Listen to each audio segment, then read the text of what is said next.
Hello বন্ধুরা, কেমন আছো সবাই? আশা করছি সবাই খুব ভালো আছো আর সুস্থ আছো। তো আমার সমস্ত বন্ধুদের জানাই শুভ শারদীয়ার প্রীতি এবং শুভেচ্ছা। তো আমরা যেখানে যেখানে ঠাকুর দেখতে গেছি সেগুলো তোমাদের সঙ্গে শেয়ার করার চেষ্টা করছি। আজকে তোমাদের সঙ্গে শেয়ার করছি গড়িয়ার কিছু প্যান্ডেল, তার মধ্যে পাটুলির দিকটাও আছে। তো এই যে প্যান্ডেলটা তোমাদের সঙ্গে শেয়ার করছি, এটা গড়িয়ার স্টেশন থেকে অটোতে করে 10 মিনিট গেলে আমরা পৌঁছে যাব সীতানাথ হাই স্কুল। সেখানে এই নবদুর্গা হয়েছে। এখানে প্যান্ডেলের কাজ, লাইটিং খুব সুন্দর হয়েছে। আর এখানে নবদুর্গা করেছে। দেবীর এই রূপটির নাম দেবী জয়া, আর এই রূপটির নাম দেবী বৈষ্ণবী, আর এই রূপটির নাম দেবী ঘোর রূপা বা উচ্ছিষ্টা চণ্ডালিনী। এই রূপটার নাম দেবী শৈলপুত্রী। এই হলো একদিকে 4টে রয়েছে দেবীর রূপ, আর মাঝে রয়েছে দেবীর মহিষাসুর মর্দিনী রূপটা। মহিষাসুর মর্দিনীতে দেবী যেমন 4 ছেলে মেয়ে নিয়ে মর্তে চলে আসেন, লক্ষ্মী, গণেশ, সরস্বতী, কার্তিক, সেটাই রয়েছে। আবার তিনি যে মহিষাসুরকে বধ করেছিলেন সেই রূপটাও রয়েছে। হয়ে গেল মহিষাসুর মর্দিনী রূপ। তার পাশে রয়েছে যে রূপটি, দেবীর এই রূপটির নাম দেবী মহা সরস্বতী। এর পাশে যে রূপটি আমরা দেখতে পাবো, এই দেবীর এই রূপটির নাম হলো দেবী নরসিংহী। এরপর দেখে নেব দেবীর আরও একটা রূপ। এই রূপটির নাম হলো দেবী মাতঙ্গী। এরপরে আমরা চলে যাব দেবীর আরও একটা রূপ। এই রূপটির নাম দেবী কালরাত্রি। হয়ে গেল দেবীর 9টি রূপ। আর প্যান্ডেলটা দেখো, প্রচুর কাজ আছে, প্রচুর কাজ, পুরো প্যান্ডেল জুড়ে কাজ রয়েছে। আর এই কাজগুলো কিসের করা আছে সেটা একটু পরে দেখাচ্ছি। তার আগে তোমাদের দেখিয়ে দিই কিভাবে পুরো প্যান্ডেলটায় কাজ হয়েছে। প্রচুর দিন টাইম লেগেছে যেটা দেখে মনে হচ্ছে, কেননা এত নিখুঁত কাজ করতে গেলে টাইম তো লাগবে। আর কতকটা রাজবাড়ির যে দালান বাড়িগুলো হয় না, সেই রকম টাইপে করেছে। দেখো, একদিকে দেবীর 4টি রূপ আছে, মাঝে আছে দেবীর মহিষাসুর মর্দিনীর রূপ, আবার আরেক সাইডে দেবীর 4টি রূপ আছে। এইভাবে প্যান্ডেলটা করেছে। প্যান্ডেলটা আমার খুবই ভালো লেগেছে। দেখো, আরেক সাইডে দেবীর আরও 4টে রূপ আছে। মোট 9টি রূপ তুলে ধরেছে দর্শকদের সামনে। খুবই সুন্দর হয়েছে। দেখো কাজটা, দেখো এখানে ঝিনুক, বিভিন্ন ধরনের ঝিনুক দিয়ে কাজ হয়েছে। আর কতটা দেখো টাইম লেগেছে, নিখুঁতভাবে এরকম সারা প্যান্ডেলে কাজ হয়েছে। আর এখানে দেবী মায়ের যে 9টি রূপ খুব সুন্দর হয়েছে, প্রত্যেকটা রূপ খুব সুন্দর হয়েছে।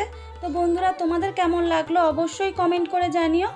তো আমরা এরপরে চলে যাচ্ছি পাটুলির একটা পূজা মণ্ডপ। জায়গাটার নাম কেন্দুয়া। এখানে দেখো ভিড়ে লাইন দিয়ে আছি, বেশ মোটামুটি ভালোই ভিড় হয়েছে। পুজোর সময় তো বৃষ্টি হওয়ার কথা ছিল, যাই হোক মা দুর্গার আশীর্বাদে বৃষ্টি হয়নি, সেজন্য সবাই খুব আনন্দ করে ঠাকুর দেখছে। এখানে দেখো বাঁশের প্যান্ডেল হয়েছে, আর প্যান্ডেলটা অনেক বড় করে হয়েছে, পুরোটাই বাঁশ দিয়ে প্যান্ডেলটা হয়েছে। খুব ভালো লাগছে, বেশ একটা মিষ্টি ভাব আছে।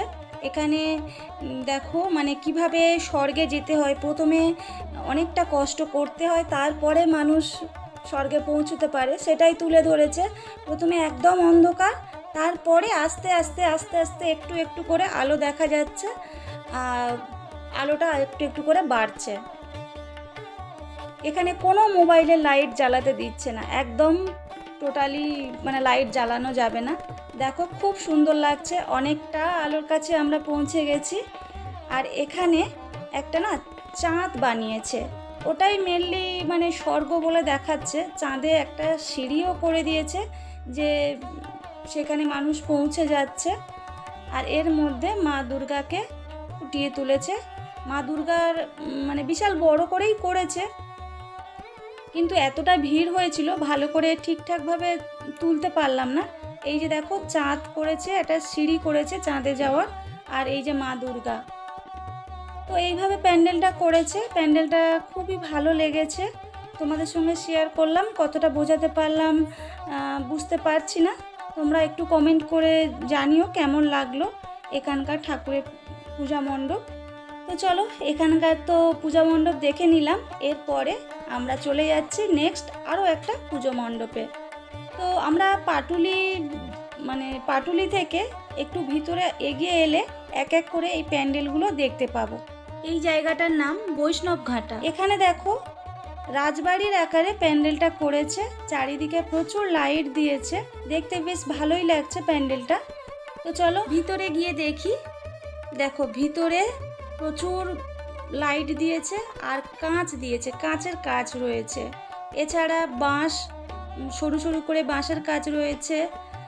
দেখো উপরে একটু বাঁশের কাজ রয়েছে, উপরে একটা ঝাড়বাতিও লাগানো আছে, ভালোই লাগছে দেখতে।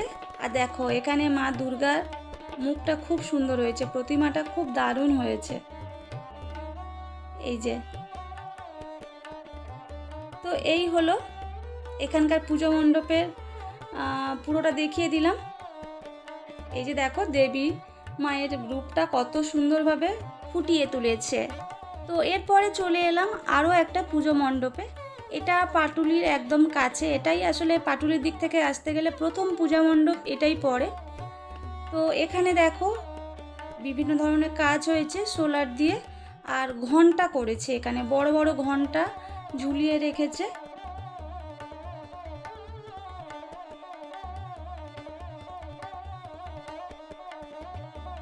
দেখো এখানে প্যান্ডেলের কাজটা একদম কাছে থেকে দেখাচ্ছি, এই যে এই ডিজাইনগুলো করেছে। তো চলো এরপরে তোমাদের দেখিয়ে দিই মা দুর্গা রূপটা এখানে কিভাবে ফুটিয়ে তুলেছে। উপরে দেখো ছোট ছোট ফুল করে সাজিয়ে দিয়েছে, আর এই যে মা দুর্গা সবাইকে নিয়ে চলে এসেছেন বাপের বাড়ি। এখানে প্রত্যেকটা রূপ খুব সুন্দরভাবে ফুটিয়ে তুলেছে। তো বন্ধুরা আজকের এখানে শেষ করছি। আজকে ব্লগটা কেমন লাগলো অবশ্যই জানিও।